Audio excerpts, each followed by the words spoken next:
संघर्ष के बिना कुछ नहीं मिलता। संघर्ष के बिना कुछ नहीं मिलता। अगर आपको अच्छी ज़िंदगी जीनी है तो हर रोज़ भागना पड़ेगा। नमस्कार साथियों, मैं आपका दोस्त श्रवण जांगेड़ आपके अपने YouTube चैनल स्टडी गुरुजी में आप सभी का स्वागत करता हूँ। साथियों, इससे पहले हमने विकारी शब्द पढ़े हैं। विकारी शब्द के जितने भी भेद थे, जितने भी विकारी शब्द थे 4 या 5, हमने वो पढ़ लिए हैं। आज हम अविकारी शब्द पढ़ेंगे। अविकारी शब्द इससे पहले भी मैंने आपको बताया है, तो आज हम अविकारी शब्दों के बारे में पढ़ेंगे। इससे पहले अगर आपने हमारे चैनल को सब्सक्राइब नहीं किया है तो सबसे पहले आप हमारे चैनल को सब्सक्राइब कीजिए, बेल आइकन को दबाइए, जिससे हमारे वीडियो की प्रत्येक नोटिफिकेशन आपके पास पहुंच जाए। साथियों, हमने कुछ दिन पूर्व पद पढ़ना स्टार्ट किए थे। इसके 2 भेद बताए मैंने। एक तो विकारी शब्द, वे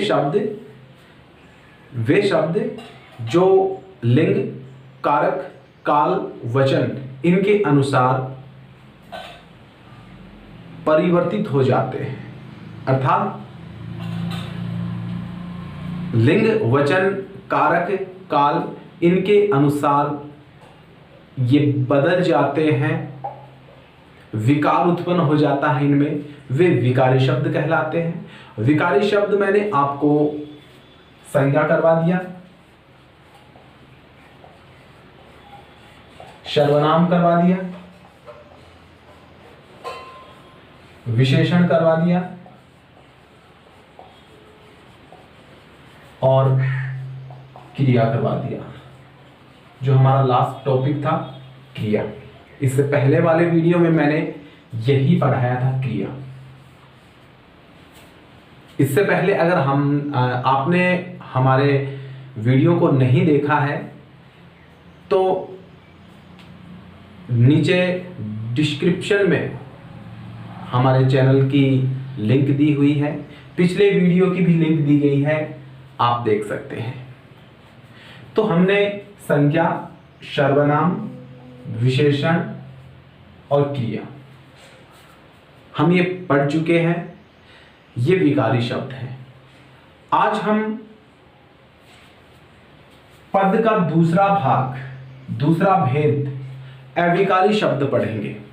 अविकारी शब्द वे शब्द जो संज्ञा, सर्वनाम, विशेषण, क्रिया, वचन, काल, कारक, लिंग इनके अनुसार इनमें विकार उत्पन्न नहीं होता, इनके अनुसार ये बदलते नहीं हैं, अविकारी शब्द कहलाते हैं।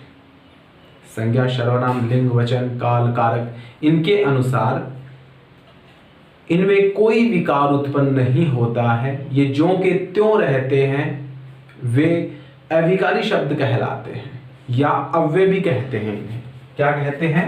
अव्यय। अव्यय के नाम से भी जाने जाते हैं, अव्यय शब्द कहलाते हैं। अब ये कितने प्रकार के हैं परिभाषा आपने पढ़ ली। अब इनके भेद,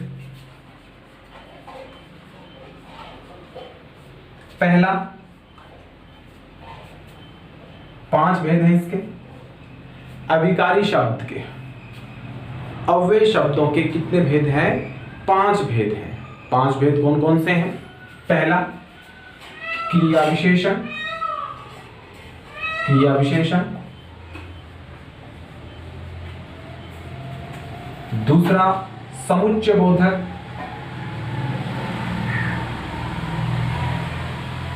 समुच्चय बोधक। तीसरा संबंध बोधक, संबंध बोधक। चौथा विस्मयाबोधक, विस्मयादि बोधक, विस्मयादि बोधक। और 5वां निपात। अभिकारी शब्दों की ये 5 भेद हैं। कौन कौन से? क्रिया विशेषण,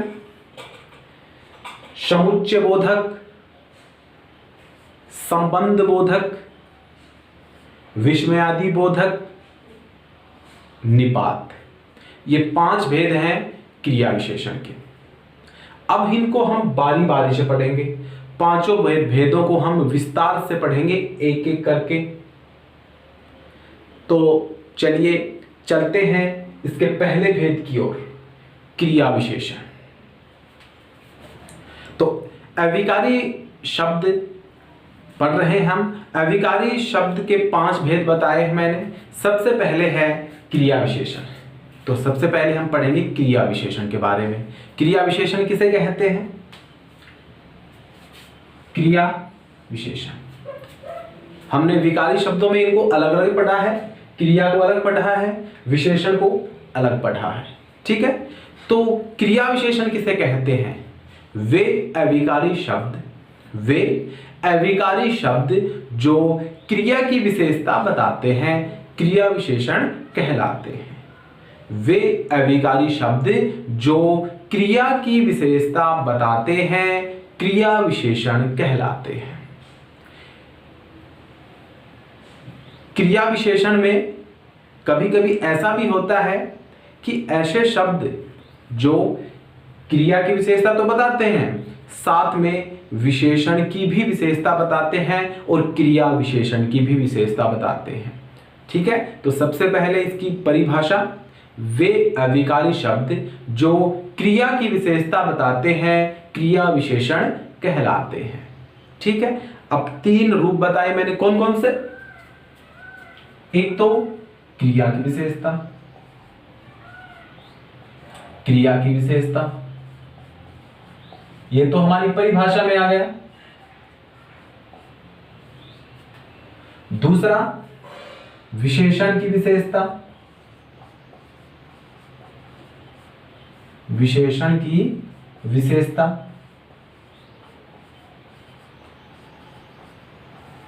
और तीसरी क्रिया विशेषण की विशेषता,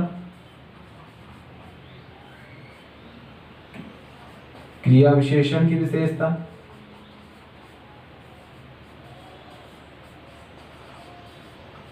जैसे 3 रूप बताए। पहले क्रिया की विशेषता, दूसरी विशेषण की विशेषता और तीसरी क्रिया विशेषण की विशेषता। ठीक है, तो जैसे कैसे समझ पाओगे इसको कि कहां पे क्रिया की विशेषता बताई गई है, कहां पे विशेषण की विशेषता बताई गई है और कहां पे क्रिया विशेषण की विशेषता बताई गई है। देखिए, ये जैसे इसका उदाहरण बताएं। राम धीरे धीरे, राम धीरे धीरे चलता है।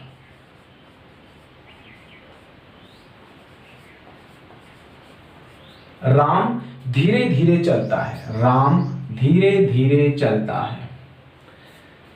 क्रिया की विशेषता, चलना क्रिया है, ये क्या है? क्रिया, चलना, चलता है। विशेषता बता दी, कैसे चलता है? धीरे धीरे चलता है, ये विशेषता हुई। तो धीरे धीरे क्या हो गया? इसमें क्रिया विशेषण हो गया। ठीक है, दूसरा विशेषण की विशेषता, विशेषण की विशेषता। जैसे यह कार बहुत अच्छी है, यह कार बहुत अच्छी है। क्रिया नहीं है इसमें, यह कार बहुत अच्छी है। ठीक है, यह कार बहुत अच्छी है, क्रिया नहीं है, विशेषण की विशेषता बताई गई है। यहां पे देखो, यह कार, इस कार की विशेषता क्या बताई गई है? अच्छी। ठीक है, विशेषण इसमें क्या है? विशेषण है इसमें अच्छा। विशेषण क्या है? अच्छा।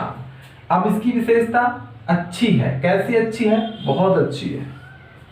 ठीक है, तो विशेषण की विशेषता बता दी बहुत, तो यहां पे ये क्या हो गया, क्रिया विशेषण हो गया। तीसरा, क्रिया विशेषण की विशेषता। क्रिया विशेषण की विशेषता, जैसे राम बहुत तेज दौड़ता है। राम बहुत तेज दौड़ता है। अब देखो, राम हो गया, संज्ञा हो गई। दौड़ना क्या है, क्रिया। दौड़ना क्या है, क्रिया है। दौड़ना क्या है, क्रिया। क्रिया की विशेषता बताएगा वो क्रिया विशेषण। तेज क्या हो गया, क्रिया विशेषण हो गया। ठीक है, तेज क्या हो गया, क्रिया विशेषण। दौड़ता है कैसा, तेज, लेकिन तेज क्रिया विशेषण, इसकी भी विशेषता बता दी, क्या, बहुत। तो क्या हो गई, क्रिया विशेषण की विशेषता हो गई। तो इसमें भी क्या आएगा, क्रिया विशेषण आएगा। समझ में आ गया। तो ये हमारा क्रिया विशेषण की छोटा सा एक जानकारी थी आपके लिए कि क्रिया विशेषण किसे कहते हैं। वे शब्द या वे अविकारी शब्द जो क्रिया की विशेषता बताते हैं क्रिया विशेषण कहलाते हैं। जैसे राम धीरे धीरे चलता है, चलना क्रिया है, क्रिया की विशेषता बताएगा वही क्रिया विशेषण होगा। तो धीरे धीरे ये क्या हो गई, क्रिया विशेषण हो गई। अगले में, यह कार बहुत अच्छी है। कार की विशेषता बता दी, क्या, अच्छी। अच्छी क्या हो गई, विशेषण हो गया, और विशेषण की विशेषता बता दी बहुत। इसमें भी क्या आएगा, क्रिया विशेषण आएगा। इसमें ये मान लो आपकी तीन रूप हैं, एक तो क्रिया की विशेषता बताएगा, विशेषण की विशेषता बताएगा, और क्रिया विशेषण की भी विशेषता बताएगा। वे शब्द क्रिया विशेषण कहलाएंगे। ठीक है, क्रिया की विशेषता बताएगा वो भी क्रिया विशेषण, विशेषण की विशेषता बताएगा वो भी क्रिया विशेषण, और क्रिया विशेषण की विशेषता बताएगा वो भी क्रिया विशेषण होगा। ठीक है, ये तीनों उदाहरण आपके सामने हैं। आप इसको अपनी अभ्यास पुस्तिका में उतार सकते हैं या आप इनको अभी कंठस्थ कर सकते हैं। ये क्रिया विशेषण की परिभाषा हो गई, उदाहरण समेत। ठीक है, उदाहरण सहित क्रिया विशेषण की विशेषता हो गई है। समझ में आ गया। अब हम इनके भेदों की ओर चलते हैं। क्रिया विशेषण के कितने भेद होते हैं? तो क्रिया विशेषण के 4 भेद होते हैं। क्रिया विशेषण के कितने भेद होते हैं? 4। अब इन चारों को हम विस्तार से पढ़ेंगे। चलो चलते हैं क्रिया विशेषण की ओर। क्रिया विशेषण कितने भेद बताए मैंने? क्रिया विशेषण के 4 भेद बताए। 4 भेद कौन कौन से हैं? क्रिया विशेषण के 4 भेद बताए हैं। पहला, स्थानवाचक क्रिया विशेषण। पहला, स्थानवाचक क्रिया विशेषण। स्थानवाचक क्रिया विशेषण।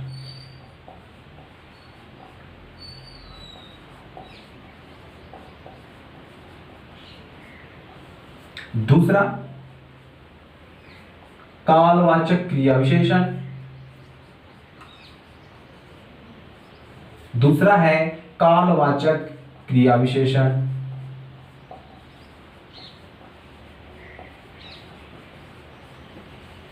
तीसरा है परिमाणवाचक क्रिया विशेषण। परिमाणवाचक क्रिया विशेषण।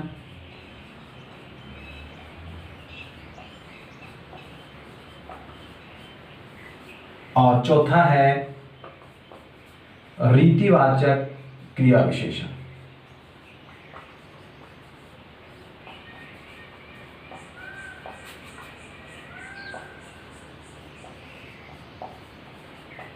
ये 4 भेद है क्रिया विशेषण के। कौन कौन से हैं? क्रिया विशेषण के 4 भेद हैं। कौन कौन से? स्थानवाचक क्रिया विशेषण, कालवाचक क्रिया विशेषण, परिमाणवाचक क्रिया विशेषण, और चौथा है रीतिवाचक क्रिया विशेषण। ये 4 भेद हैं। इन 4 भेदों को भी हम विस्तार से पढ़ेंगे कि कहां पे स्थानवाचक क्रिया विशेषण आएगा, कहां पर कालवाचक क्रिया विशेषण आएगा, कहां पर परिमाणवाचक क्रिया विशेषण आएगा, और कहां पर रीतिवाचक क्रिया विशेषण आएगा। आप आराम से समझ जाओगे, बहुत ही आसानी के साथ समझ जाओगे। आसान सा तरीका बताऊंगा मैं आपको कि आप ये सभी क्रिया विशेषणों को आप आराम से सीख सकते हो। ठीक है, तो सबसे पहले हम पढ़ते हैं क्रिया विशेषण का पहला प्रकार, स्थानवाचक क्रिया विशेषण। आगे चलते हैं हम कि क्रिया विशेषण का पहला भाग है, पहला भेद है स्थानवाचक क्रिया विशेषण। स्थानवाचक क्रिया विशेषण, स्थानवाचक क्रिया विशेषण किसे कहते हैं? वे क्रिया विशेषण जिसके द्वारा हमें क्रिया के स्थान का बोध होता है। वे क्रिया विशेषण जिसके द्वारा हमें क्रिया के स्थान का बोध होता है, क्रिया विशेषण ये स्थानवाचक क्रिया विशेषण कहलाता है। ठीक है, क्रिया के स्थान का बोध हो वहां स्थानवाचक क्रिया विशेषण होता है। जैसे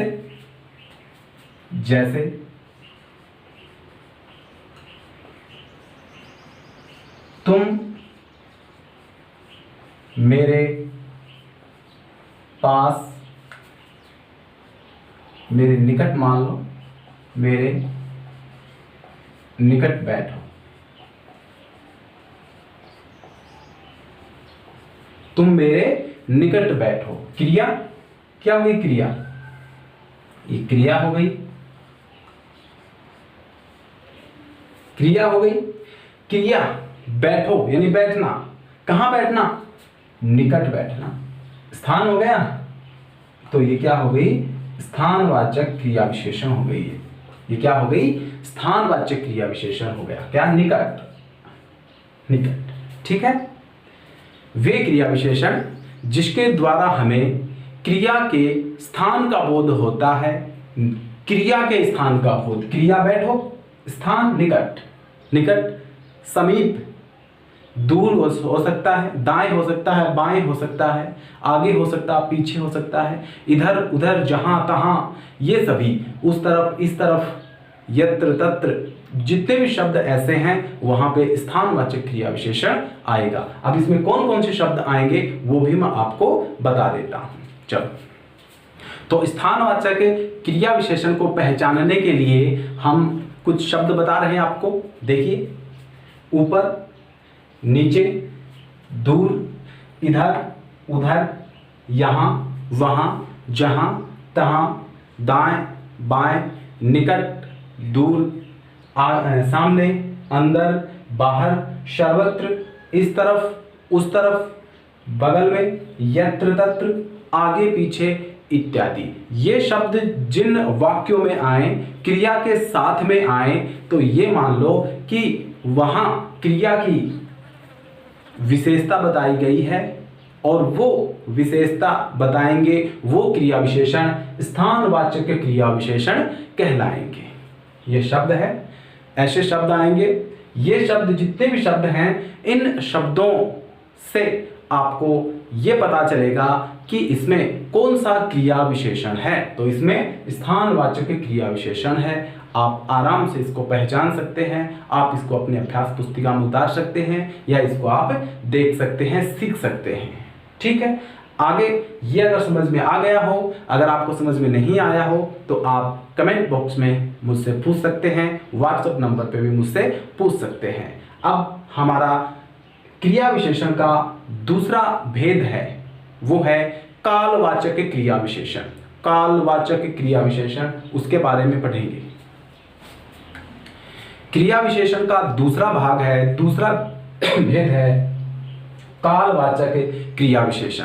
कालवाचक क्रिया विशेषण मतलब काल यानी समय, समय से है। वे क्रिया विशेषण या वे अविकारी शब्द, या क्रिया विशेषण ही बोल सकते हैं आप, क्रिया विशेषण पढ़ रहे हैं। वे क्रिया विशेषण जिसके द्वारा हमें क्रिया के होने या करने का के समय का बोध होता है। वे क्रिया विशेषण जिसके द्वारा हमें क्रिया के करने या होने के समय का बोध होता है, उसे कालवाचक क्रिया विशेषण कहते हैं। जैसे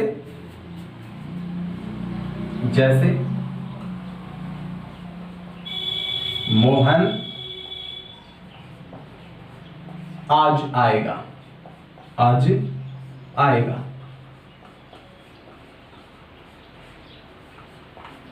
मोहन आज आएगा। क्रिया क्या है इसमें? आना। क्रिया क्या है? आना। ये क्या हो गई? क्रिया हो गई है। लेकिन कब कब आएगा? समय का बोध हो गया। आज क्रिया की विशेषता बता दी। क्रिया की विशेषता बता दी क्या? आज। आज क्या हो गया? कालवाचक क्रिया विशेषण हो गया। ठीक है। मोहन आज आएगा।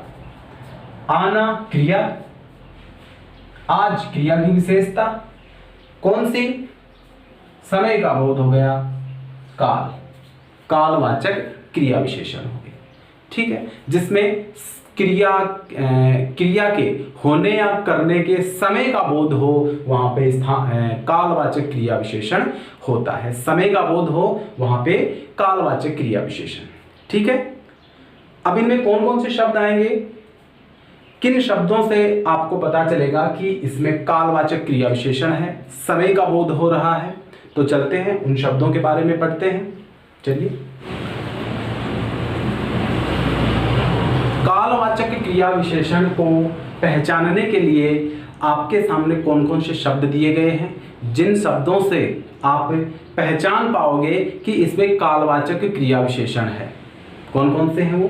अब, कब, जब, तब, आज, परसों, प्रतिदिन, प्राय, अभी अभी, कभी कभी, निरंतर, पहले, बाद में, दिन भर, बार बार, सुबह, हमेशा, पल पल, क्षण क्षण, घड़ी घड़ी इत्यादि।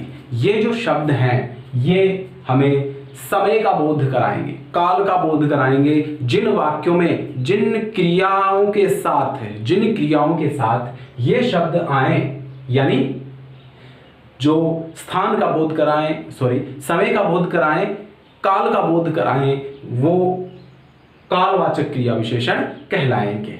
समझ में आ गया? तो इन शब्दों को आप अपने अभ्यास पुस्तिका में लिख सकते हैं और आप सीख सकते हैं कि कालवाचक क्रिया विशेषण किसे कहते हैं और उनको पहचानने के लिए कौन कौन से शब्द हैं। ठीक है। अब दो भेद हो चुके हैं, तीसरा भेद है हमारा परिमाणवाचक क्रिया विशेषण। तीसरा भेद पढ़ते हैं हम क्रिया विशेषण का। तो क्रिया विशेषण का तीसरा भेद है परिमाणवाचक क्रिया विशेषण। मात्रा मतलब वे क्रिया विशेषण जिसके द्वारा क्रिया की मात्रा का बोध होता हो। किसका बोध होता हो? क्रिया की मात्रा का बोध होता हो, वहां पर परिमाणवाचक क्रिया विशेषण होता है। ठीक है। मात्रा का बोध होगा, जैसे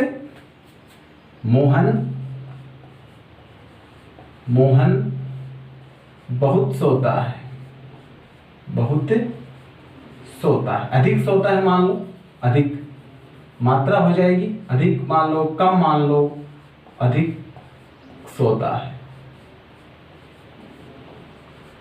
या मोहन अधिक पढ़ता है, मोहन अधिक पढ़ता है। यहां पे क्रिया क्या हुई? सोना। इसकी विशेषता क्या हुई? अधिक। और अधिक हुई तो अधिक क्या हुआ?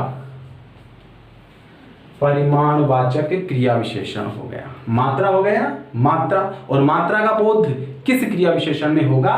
परिमाणवाचक क्रिया विशेषण में होगा। ठीक है। अब इसमें कौन कौन से शब्द आएंगे जिनके द्वारा आप पहचान सकोगे कि इसमें परिमाणवाचक क्रिया विशेषण है? चलते हैं। वे शब्द जिनसे हम पहचान सकेंगे कि इसमें परिमाणवाचक क्रिया विशेषण है, वे शब्द कौन कौन से होंगे? कम यानी मात्रा, मात्रा दर्शाएगी, मात्रा का बोध होगा। कम, थोड़ा, दोनों एक ही शब्द हैं लेकिन अलग अलग दे दें, इसलिए मैंने लिख दिया आपके लिए कि आप पहचान सको। कम, थोड़ा, काफी, खूब, अधिक, बिल्कुल, केवल, लगभग, किंचित, बहुत, अति, सर्वथा, कुछ, बराबर, बढ़कर, थोड़ा थोड़ा, उतना, जितना इत्यादि। इतना भी आएगा, इतना। ये सभी शब्द आपको किसी भी वाक्य में मिले और आपको क्रिया विशेषण का भेद अगर आपको बताना है, तो ये सभी शब्द मात्रा को दर्शाते हैं। तो मात्रा को जो दर्शाएंगे उसमें आप क्या करेंगे, परिमाणवाचक क्रिया विशेषण करेंगे। ठीक है, तो ये तीसरा भेद भी पूरा हो गया, परिमाणवाचक क्रिया विशेषण। अब क्रिया विशेषण का अंतिम और चौथा भेद है रीतिवाचक क्रिया विशेषण। हम रीतिवाचक क्रिया विशेषण का अध्ययन करेंगे। अगर ये आपको समझ में आ गया हो तो आगे चलते हैं। क्रिया विशेषण का चौथा भेद है रीतिवाचक क्रिया विशेषण। रीतिवाचक क्रिया विशेषण किसे कहते हैं? वे क्रिया विशेषण जिनसे किसी क्रिया के होने की रीति का बोध होता हो। रीति यानी ढंग।